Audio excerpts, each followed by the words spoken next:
Olá, pessoal, tudo bem?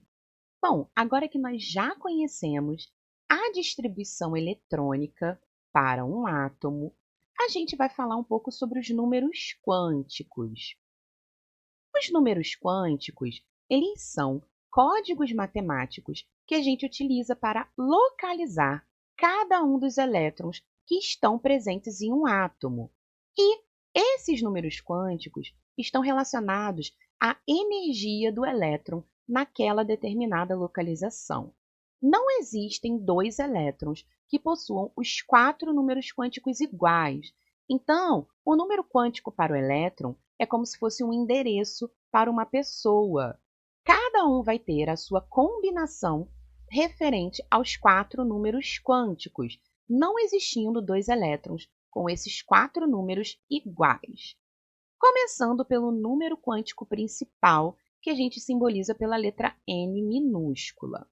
O número quântico principal, ele indica o nível de energia do elétron. Então, a gente vai começar numerando no número 1 e vai seguir até o número 7, já que nós temos 7 níveis de energias possível para um elétron. O segundo número quântico é o chamado número quântico secundário, simbolizado pela letra L minúscula. O número quântico secundário indica o subnível de energia do elétron. Então, nós temos 4 subníveis de energia, S, P, D e F. Cada um desses subníveis tem um valor de número quântico secundário. O subnível S, o valor do L é 0, subnível P, L é 1, subnível D, L é 2 e subnível F, L é 3. Em terceiro lugar, nós temos o número quântico magnético, simbolizado pela letra M minúscula ou Ml. O número quântico magnético está associado à região de máxima probabilidade de se encontrar o elétron, que é o que a gente chama de orbital. Cada orbital comporta no máximo 2 elétrons e a gente simboliza graficamente ou por um círculo ou um quadrado. Estes orbitais, eles estão relacionados com os subníveis e, por essa razão, os valores de número quântico magnético variam de -L a mais L, ou seja, o negativo do número quântico secundário até o positivo deste mesmo número quântico secundário. Então, por exemplo, no subnível S, nós temos o valor de L igual a 0, o que significa que a gente só tem um orbital, portanto, uma caixinha ou um círculo. Subnível P, nós temos o valor de L igual a 1, o que vai dar para a gente 3 orbitais, porque nós vamos de -1 até mais 1. Então, -1, 0 e 1, ou seja, 3 caixinhas.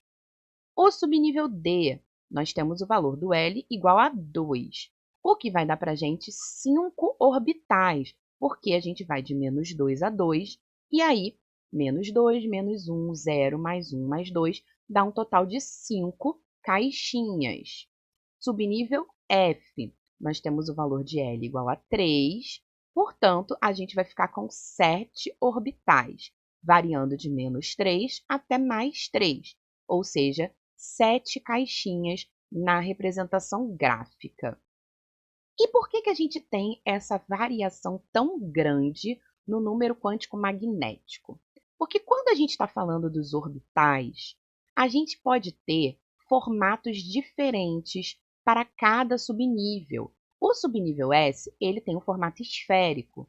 O subnível P, ele pode ter 3 formatos diferentes, que é esse formato como se fosse um infinito, que pode ser na vertical, na horizontal ou na diagonal.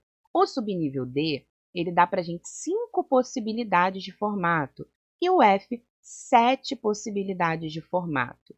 Então, essas regiões de probabilidade de se encontrar o elétron, elas vão estar dentro do formato do subnível. Mas é importante que vocês tenham a ideia de que cada subnível possui formatos, ou seja, regiões distintas de probabilidade de se encontrar o elétron. Por isso que nós temos quantidade de orbitais diferentes. Aqui eu deixei uma outra imagem desses orbitais de cada subnível só a título de curiosidade. Então, subnível S, aqui nós temos os 3 subníveis P, os 5 subníveis D e os 7 subníveis F. Então, falta agora a gente ver o quarto e último número quântico, que é o número quântico de spin, simbolizado pela letra S minúscula ou ms. O número quântico de spin está relacionado à rotação do elétron. Os elétrons eles fazem movimento de rotação em torno do próprio eixo. E esse número quântico é utilizado para distinguir os elétrons que ficam em um mesmo orbital. Quando você tem 2 elétrons dentro de um mesmo orbital, obrigatoriamente, cada um deles tem que estar girando em um sentido diferente. E a gente vai atribuir que um elétron está girando no sentido horário e outro no sentido anti-horário. Por convenção, o elétron que roda no sentido horário, a gente simboliza como uma seta para cima ou valor de ms, número quântico de spin, igual a -1/2, e o elétron que roda no sentido anti-horário, a gente simboliza com a seta para baixo ou número quântico de spin igual a +1/2. Então, quando a gente vai inserir um elétron em um orbital, a gente vai usar as setinhas para representar os elétrons. E toda vez que você precisar colocar 2 elétrons em um mesmo orbital, obrigatoriamente um estará setinha para cima e o outro setinha para baixo. Eu nunca posso ter 2 setas iguais dentro do mesmo orbital, porque isso significaria que os 2 elétrons estariam girando no mesmo sentido. E como que a gente vai chegar nesses valores de números quânticos? Bom, a gente vai fazer a distribuição eletrônica, normalmente, dos elétrons daquele átomo. Mas a gente vai respeitar 2 princípios para isso. O primeiro é o princípio da exclusão de Pauli. O princípio da exclusão de Pauli diz que, em um mesmo orbital, existem no máximo 2 elétrons com spin opostos. O que isso significa? Usando a setinha como representação do elétron, eu nunca posso ter 2 setas para cima ou 2 setas para baixo. O correto é uma em cada sentido, caso eu tenha 2 elétrons dentro do mesmo orbital. O segundo princípio é a regra de Hund. A regra de Hund, ela diz que os orbitais de um mesmo subnível são preenchidos de modo que se obtenha o maior número possível de elétrons isolados, que é o que a gente chama de elétrons desemparelhados. O que isso significa? Toda vez que você for adicionar elétrons dentro de um subnível, aqui, por exemplo, nós estamos fazendo com o subnível P, que possui 3 caixinhas. A gente vai colocar, inicialmente, todos os elétrons seta para cima. O que isso significa? Um elétron por orbital. E a gente só vai emparelhar elétron, ou seja, a gente só vai colocar um elétron do ladinho do outro dentro do mesmo orbital, caso não hajam mais orbitais vazios. Então, essa representação aqui ela está incorreta. Por quê? Porque eu tenho um orbital com 2 elétrons e um orbital vazio, o que não é energeticamente favorável. Já a representação aqui da direita, eu peguei os 3 elétrons que eu precisava colocar e adicionei um em cada orbital. Portanto, eu estou numa configuração de menor energia. Então, vamos ver alguns exemplos. Aqui eu tenho o nitrogênio de número atômico 7, com a sua distribuição eletrônica, 1s2, 2s2, 2p3. Eu vou usar as caixinhas para simbolizar os subníveis. O subnível S ele é representado por uma caixinha, lembrando daquela tabelinha no slide lá atrás. Então, 1s2, eu tenho 2 elétrons, vou colocar uma setinha para cima e uma para baixo.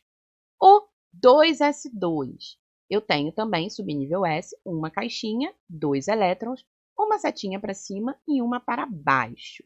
Quando eu chego aqui no 2p3, o subnível P ele é simbolizado por 3 caixinhas. Se eu tenho 3 elétrons, eu vou colocar um em cada caixinha, respeitando a regra de Hund, tá certo? E aí agora eu vou começar a dar os números quânticos.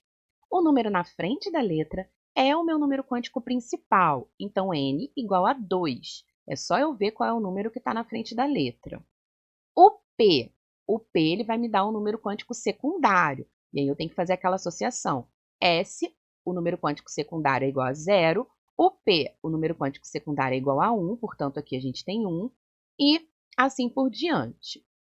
Aí, para dar o número quântico magnético e o número quântico de spin, eu tenho que olhar o elétron de maior energia, que é o que a gente chama de elétron diferenciador. É o último elétron que eu preencho numa distribuição eletrônica. O número quântico magnético, ele é o quê? Ele é a caixinha que o elétron está. Lembrando que a caixinha do meio sempre vale 0, para a esquerda eu tenho as negativas e para a direita eu tenho as positivas. Então, se ele parou nessa caixinha da direita aqui, ele vai estar com o número quântico magnético igual a mais 1, que é o valor desta caixinha. E como eu dou um número quântico de spin? É só eu olhar o sentido da seta. Seta para cima, por convenção, é menos 1 sobre 2. Portanto, o meu número quântico de spin vai ser menos 1 sobre 2. Mais um exemplo. Aqui nós temos o oxigênio de número atômico 8. Fiz a distribuição eletrônica do oxigênio, coloquei aqui os seus elétrons distribuídos e no 2p4, que é o subnível mais energético, eu tenho 4 elétrons. Portanto, neste caso aqui, eu vou precisar emparelhar o elétron. Por quê? Eu vou colocar 1, 2, 3 com setas para cima e o quarto elétron eu vou precisar dividir um orbital, ou seja, uma caixinha com outro elétron que já está preenchido. Então, este aqui é o meu elétron de maior energia. Número quântico principal, 2. Número quântico secundário, 1, porque eu estou no subnível P. E aí, agora eu vou para o número quântico magnético e o de spin. Número quântico magnético, a caixinha que o elétron está. Ele está na caixinha menos 1. Número quântico de spin, o sentido da seta. Seta para baixo é mais 1 sobre 2, certo?